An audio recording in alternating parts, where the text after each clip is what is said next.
Hey y'all, in today's video I'm going to show you a video clip from Boyd Bushman. So some of you may be familiar with him, some of you may not. But for those of you guys that may not be familiar with him, Boyd Bushman was basically a Lockheed Martin engineer and basically kind of an Area 51 scientist. I mean, brought some things to our attention from Area 51. Now, there's a couple things that's probably suspect about him, or some couple things that was actually legit that brought me to him years ago. One of the things that he did talk about was some of the spacecraft and stuff that he worked on, and I'll get a video and show you some of that stuff at some point in time. He's got photos and all kinds of things. There was a guy doing an interview with him years and years ago that talked about a lot of things with Boyd Bushman, but there were some particular things that made me think that some of the stuff he said was true, and then there's some stuff that made me think that it was not correct. So for instance, he was one of the guys that when I first started looking at this years ago, he talked about doing an experiment and going against Newton's law. He basically took a 1-pound ball and a 5-pound ball, and he put two magnets facing each other in the 5-pound ball. And then with the 1-pound ball, he didn't put any magnets in it at all. And he said he went to the top of a building and he dropped them at the same time. And go and behold, the 1-pound ball that did not have the magnets in it hit first. And then the 5-pound ball that had the magnets in it hit last. And that's when they started doing experiments with magnetism and all kinds of stuff, and learned a little bit more about anti-gravity. So those are some of the things that I saw that I was pretty impressed with what he talked about back then. He's also got other stuff too. One other example was when I think it was two little small poles he had. One was made of like copper and the other one was made of wood. And he put a ball in the end of each one of them. He had the guy who interviewed him count from when the ball was placed in to when it actually landed on the ground. And if I recall, the one that had the copper went quicker, of course, and then the one that had the wood, the ball fell a little bit slower.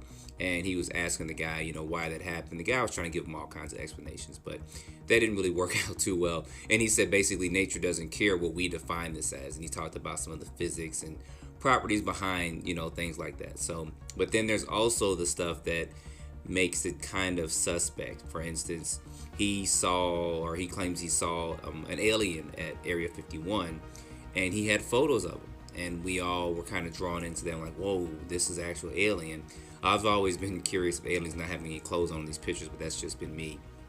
But go and behold, someone found out that it was actually a rubber doll, and it was just kind of funny when that kind of came out. So whether someone did that to try to discredit him or not, but there you guys see all that right there with that. But anyway, this is going to be kind of his talk about what actually crashed at Roswell, which I've heard several stories. I'm working on a video about that to give you guys several different, points of view of what actually happened at Roswell. But this is going to be his confession of what actually happened at Roswell. So it's only about 2 or 3 minutes long, but I at least wanted to give you an introduction to him. And I'll do some more stuff on Boyd Bushman a little bit later on. So guys, stay tuned, sit back, chill, relax, and watch this video, and I'll be back in just a minute.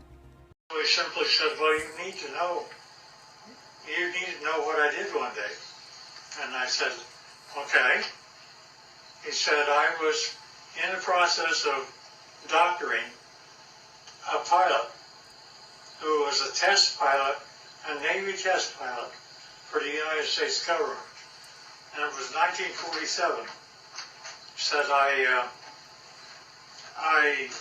he began, I don't know if it's a drug I had him on or what was occurring, but he basically told me that the radar group, had found a blip out over New Mexico, and that they would like to assign me to go out and check it out. So he said, fine, I'll do that. And he got the fastest airplane that existed then, which was propeller at the time. And it was fully armed and all the rest of those things. Nevertheless, he was out flying, and he found the item, and he immediately communicated back, and he said, I wish authority, first of all, I want you to tell me are there any other airplanes flying? Are there commercial or anything else around other than he and I? Said, just the two of you. And he said, fine. Second thing I want to know is, do I have authority to shoot it down? I said, why do you want authority to shoot it down? He says, because I am flying the fastest thing that the United States can make, and he's beginning to leave me. Therefore, I know he's either a friend or an enemy, and if he's leaving me, he's an enemy. Therefore, I wish authority to shoot it down. The commander said, fine. He granted him authority. He pulled in. He shot him down. It came down. He flew past and saw that there was a road on the one side of the fence area. He came down and landed his airplane. Hard to do, but he did. And then he cut across the fence. One of them, the door was open. One of them was out walking around. But he didn't care about that. He cared about what the vehicle was. So he went over, and rather strangely enough, when he ducked down, because they're only 5 feet high, he saw that he could see through the walls. Not only that, but as he stepped in, the floor was spongy. He looked at the three that were there, and they were dead. He knew they were. He'd killed them. But he also knew that the military would come, and he had put up with those guys for a long time. So he went back across the barbed wire fence, got in his airplane, and took off. Therefore, he was never briefed out at all. And he didn't give my friend authority to allow me to know what his name was. I know, but I won't reveal it. Both of them should have been gone for a long time. Nevertheless, so when I